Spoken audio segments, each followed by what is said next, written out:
Mais où va donc s'arrêter Bill Gates ?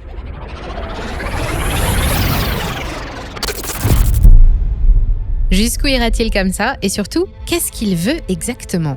Dans les années 80, il a commencé par prendre le contrôle du secteur informatique via les ordinateurs domestiques équipés de son système d'exploitation et de ses applications qui font aujourd'hui partie du paysage. La décennie suivante, grâce à sa fortune, on l'a vu s'intéresser à l'agriculture en Afrique par l'intermédiaire de sa fondation caritative, la plus grosse du monde, et aux États-Unis, où il achète des milliers d'hectares de terres cultivables. Au début des années 2000, il a mis la main sur la santé de l'humanité tout entière, toujours avec sa fondation qui finance la moitié des besoins de l'OMS. Technicien, fermier, médecin, voilà maintenant que Bill s'imagine en chef d'un empire militaire. Peu d'entre nous savent qu'il ambitionne aussi de changer le visage de la guerre moderne, ce qui explique pourquoi ces 30 dernières années, Microsoft a joué un rôle majeur dans l'évolution des technologies militaires, jusqu'à devenir un fournisseur clé et un pivot de la stratégie de défense américaine. En réalité, Bill Gates et Microsoft courtisent le US Department of Defense, le fameux DoD, depuis un bon bout de temps. Bill croit en plein de choses. Pour lui, la technologie peut résoudre tous les problèmes, mais on le connaît, l'animal. Il ne fait pas que des bons choix, et en matière d'équipement militaire, il a souvent prêché par excès d'orgueil. À vrai dire, il fait ça tout le temps. Ça aurait pu être drôle si sa confiance aveugle n'avait pas mis des vies et la sécurité nationale américaine ou celle d'autres pays en danger à plusieurs reprises. Et non, l'ascension de Microsoft au sein de l'état-major de la première armée du monde ne s'est pas faite que de succès et d'avancées au gré de soutiens politiques divers. Il y a eu aussi pas mal d'incidents. Aujourd'hui, je vais vous raconter comment Microsoft est passé de programmeur de systèmes d'exploitation pour machines grand public à carte maîtresse de l'armée américaine. Et pourquoi le Pentagone en est aujourd'hui devenu complètement dépendant. Vous allez voir qu'il y a là matière à en faire un film. Mais juste avant de vous dévoiler quel serait le scénario, j'ai un petit message de la part de l'équipe. Money Radar, c'est une petite troupe de passionnés, indépendants et sans filtre. Pour continuer d'exister, nous avons besoin de nous faire connaître et pour ça, on compte sur vous. Rien de plus simple, il suffit de vous abonner, de liker et de partager nos vidéos pour faire tourner nos compteurs. C'est gratuit.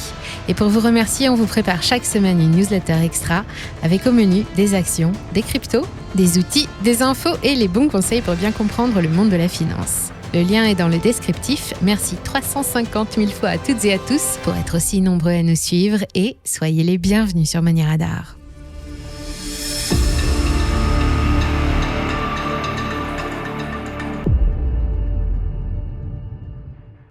On sait que derrière les lunettes de Bill Gates se cache un cerveau hors norme, mais pas toujours pour les bonnes raisons. On pense par exemple que Bill est un génie de l'informatique qui a programmé son premier système d'exploitation dans son garage pour le vendre à IBM et devenir ensuite incroyablement riche. L'histoire est un peu différente. Le premier système d'exploitation estampillé Microsoft, MS-DOS, se base sur un autre programme que Bill s'est offert dans les années 70 et qu'il a modifié pour en faire une référence dans un secteur auquel personne ne croyait, à part lui, l'informatique domestique. Tout commence avec l'Altair 8800, qui est aujourd'hui considéré comme le tout premier ordinateur personnel de l'histoire. Bill et son associé Paul Allen se passionnent pour cette drôle de machine et lui programment un système d'exploitation adapté, puis ils contactent le fabricant et lui proposent leur logiciel pour équiper chaque machine vendue. Ce premier accord signe la naissance de Microsoft. Chaque exemplaire de l'Altair équipé de leur OS leur rapporte des royalties, mais à $35 par vente et avec seulement 10 à 12 000 exemplaires vendus, ça ne leur change pas la vie, il leur fallait plus gros. À l'époque, IBM domine la tech américaine. Le géant étudie lui aussi un modèle d'ordinateur domestique et Bill et Paul le savent. Et voilà comment MS-DOS a fini sur la quasi-totalité des PC du monde avant que Windows ne prenne le relais et ne finisse par envahir aussi tous les objets connectés, depuis nos téléphones, nos distributeurs automatiques de billets et nos caisses enregistreuses jusqu'aux bornes de parking ou celles de la laverie automatique. À la fin des années 1990, Microsoft est un monstre comme on n'en avait jamais vu à Wall Street, valorisé à 650 milliards de dollars. C'est le leader techno toute catégorie, pionnier du développement de l'informatique domestique. Il n'y a rien que Microsoft ne sache programmer et surtout rentabiliser. Mais entre 2000 et 2010, sa suprématie est remise en cause. D'abord, la société perd près de 60% de sa valeur en bourse après l'explosion de la bulle sur les dot-com. Et ensuite, des centaines de nouvelles sociétés spécialisées fleurissent avec le développement d'Internet et lui mènent une concurrence féroce. elles innovent à un rythme tel que la firme de Bill Gates ne peut plus suivre et rate de grosses opportunités. Le Windows Phone ne fait carrément pas le poids face à l'iPhone, par exemple. Je crois qu'il n'y a pas de débat. Bill n'a pas insisté, tout comme il n'a pas insisté non plus avec son Zune, écrasé par l'iPod d'Apple, ni avec Windows Vista, ni avec ses smartphones Kin, spécialement destinés aux jeunes. Je ne les connaissais même pas, ceux-là. Sa console Xbox est appréciée de millions de gamers à travers le monde, mais ses ventes sont loin d'atteindre celles de Sony et de sa PlayStation ou de Nintendo. Plus récemment, son intelligence artificielle développée sur la base de ChatGPT et intégrée à son moteur de recherche Bing s'efface aussi quand on évoque Bard ou même le ChatGPT d'OpenAI, toujours disponible pour le grand public. Il y a de quoi s'inquiéter quand on sait que Bill a de grandes ambitions en ce qui concerne la défense de son pays. Ça aussi, c'est un rêve de gosse. Dès la fondation de Microsoft, il imagine déjà des bateaux gérés par un système d'exploitation ultra performant, capable de traiter des millions de données en simultané, de prendre en charge une part importante des tâches normalement dévolues aux membres de l'équipage et de fournir une aide précieuse pendant les combats. Des navires intelligents. L'armée américaine a déjà pris conscience des bienfaits de la technologie au combat dès le début des années 90. Et la plupart des bateaux sont déjà équipés de systèmes informatiques qui fonctionnent sous Linux, un OS en open source réputé très stable et sécurisé. L'open source signifie que tous les utilisateurs ont accès au programme et peuvent le modifier. Et ils sont gratuits, ce qui n'est pas le cas de Windows, dont le code est fermé et soumis à une licence. Pourtant, en 1997, l'armée américaine va confier à Bill l'un de ses croiseurs de combat à propulsion nucléaire, le USS Yorktown, qui se retrouve équipé d'une version spéciale de Windows NT4. Elle va ensuite faire beaucoup parler d'elle et malheureusement pas dans le bon sens. En octobre de cette année, le navire disparaît littéralement aux yeux du monde pendant près de 2h30 alors qu'il croisait dans le golfe Persique. Plus aucun contact, silence total. En cause, Windows a planté, une surcharge de données a saturé la messagerie interne du navire et ça a suffi. C'est embêtant. Pour Microsoft, mais aussi pour l'armée, qui s'est lancée dans un vaste plan de modernisation de ses troupes et qui compte sur l'expertise des spécialistes de la tech américaine. Le début des années 90 voit la naissance du US Army Research Laboratory, basé dans le Maryland et chargé de mener les recherches sur les technologies liées à la défense. Dès 1992, les soldats américains saluent une première nouveauté, l'imagerie thermique portable. La technologie amplifie les capacités des hommes comme jamais auparavant et leur permet de voir ce qu'ils n'avaient jamais vu. Mais l'équipement pèse 20 kg et il montre vite ses limites. En 1996, ce projet de modernisation de l'armée américaine prend un nom, Land Warrior. Le but est d'améliorer chaque soldat en lui fournissant un ensemble avancé d'équipements électroniques individuels pour l'aider sur le champ de bataille. Communication, déplacement, système de surveillance et prise de décision, le Land Warrior intègre des systèmes de navigation GPS, des écrans sur les casques et des dispositifs électroniques légers divers pour suivre les situations en temps réel, partager les informations tactiques, marquer des cibles et améliorer la coordination des troupes. Mais l'équipement est toujours aussi lourd et son utilisation se montre complexe. En 1995, Microsoft présente au grand public son capteur de détection de mouvement, que les gamers aficionados de Xbox connaissent bien sous le nom de Kinect. Largement répandu pour les loisirs, le voilà qui s'adapte au combat grâce à une nouvelle application programmée par un ancien militaire qui attire immédiatement l'attention du corps des marines américains. À l'aide d'un Kinect et d'un projecteur grand format, les Marines développent un nouveau simulateur de plan de bataille très efficace et qu'ils cherchent par la suite à miniaturiser et à rendre transportable. Il faudra attendre 2010 et le programme Net Warrior pour qu'enfin, les soldats américains s'allègent avec l'avènement des smartphones, toujours plus légers et plus performants, et la miniaturisation de tous les appareils électroniques. Pendant ce temps, Bill a réalisé la première partie de son plan, installer Windows dans chaque foyer ou presque, mais il n'a pas abandonné ses projets pour la défense de son pays. En 2010, pour une fois, il arrive à saisir la vague du cloud, cette nouvelle technologie qui permet de stocker les données et d'effectuer des calculs délocalisés sur des serveurs situés à distance. Et ça tombe bien, car l'armée a de gros besoins en la matière. Cette année, le DoD lance un appel d'offres pour améliorer les systèmes de messagerie militaire. C'est l'Army Knowledge Online, et le contrat est remporté par Microsoft, qui équipe les militaires en outils collaboratifs.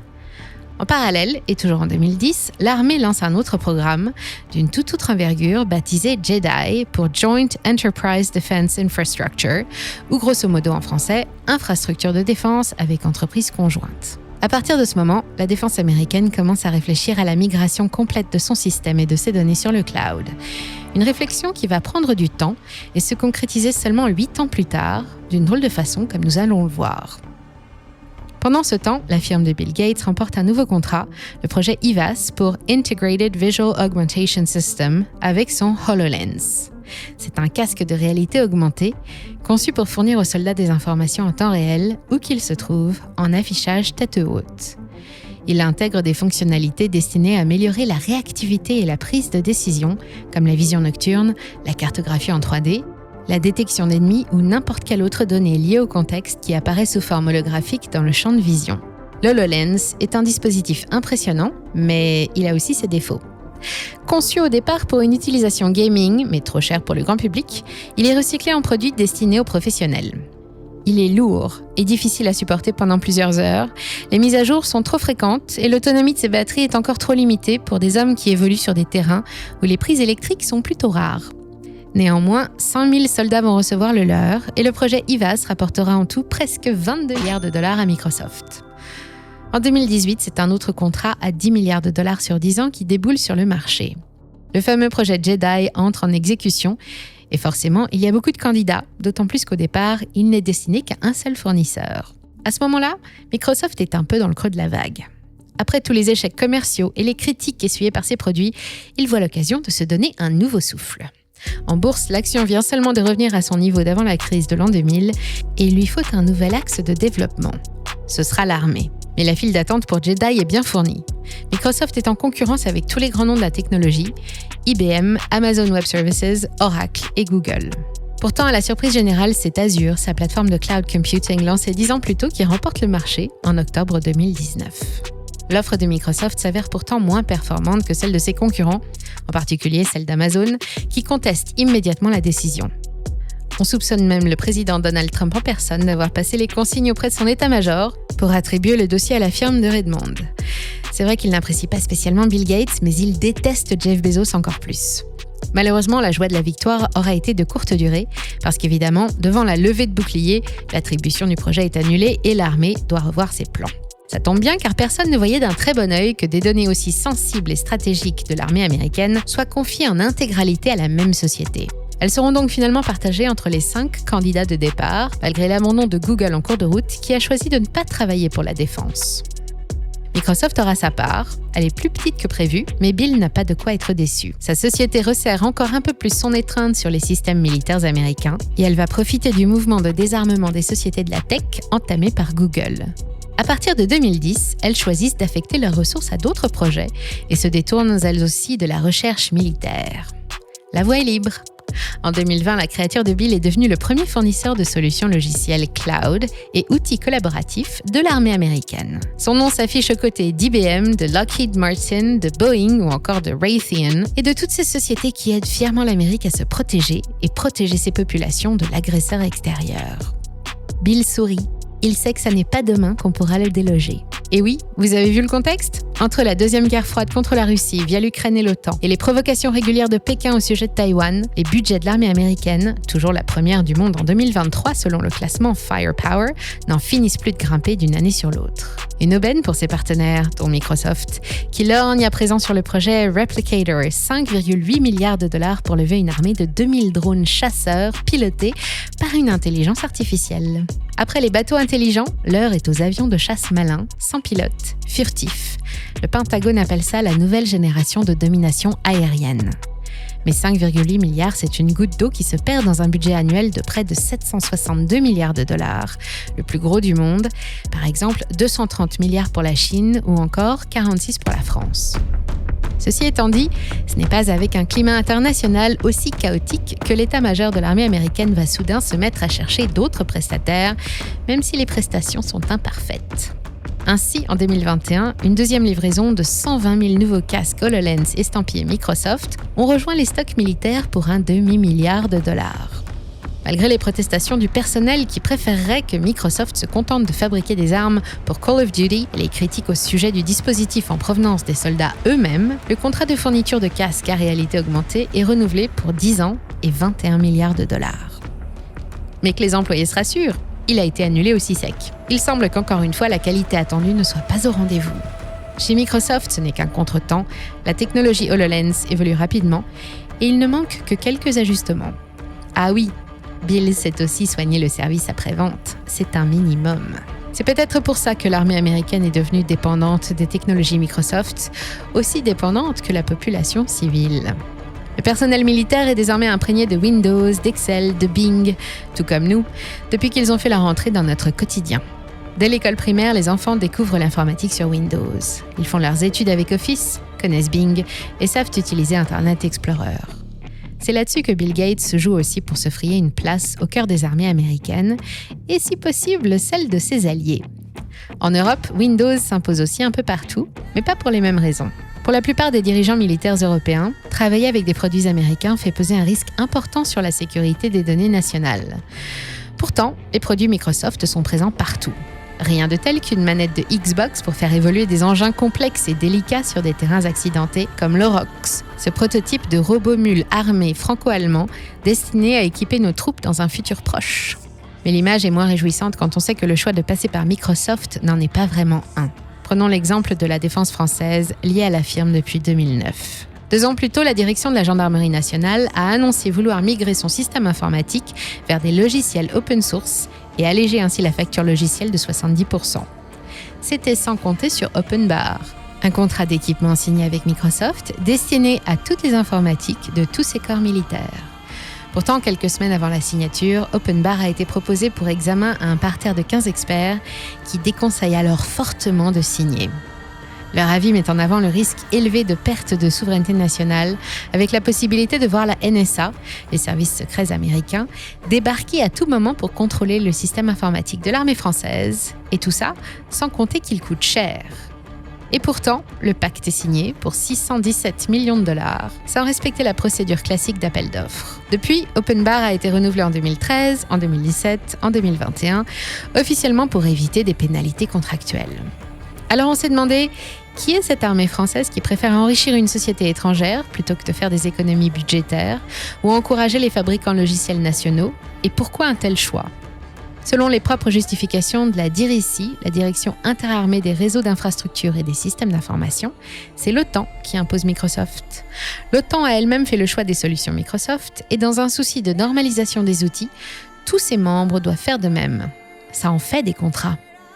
Pour une fois, Bill ne s'est pas trompé. L'armée, c'est un secteur d'avenir. On verra plus tard pour résoudre les problèmes de morale. Quant au reste d'entre nous, il va falloir nous habituer aux failles et aux bugs qui ne manqueront pas d'arriver, comme ils l'ont toujours fait. Si vous avez envie d'en savoir plus sur la façon dont les armées de nouvelle génération peuvent et changent le visage de la guerre moderne et quels nouveaux risques pèsent sur les soldats améliorés, plongez-vous dans Army of None, publié en 2018. Paul Char, l'auteur, est un expert en technologie militaire. Il démontre au long des faits et d'interviews que quand il faut choisir entre la mort ou la vie, aucune intelligence artificielle ne peut se substituer au cœur humain. Attention, c'est en anglais, mais c'est passionnant. Si vous avez aimé cette vidéo et que vous avez passé un bon moment en la regardant, pensez à nous le faire savoir en cliquant sur le pouce bleu et sur la petite cloche pour vous abonner. Et comme toujours, n'hésitez pas à intervenir ou à poser toutes vos questions. C'est dans les commentaires. On adore vous lire, alors ne soyez pas timides. Moi, je vous remercie pour votre fidélité. Prenez soin de vous. On se retrouve très vite sur Money Radar.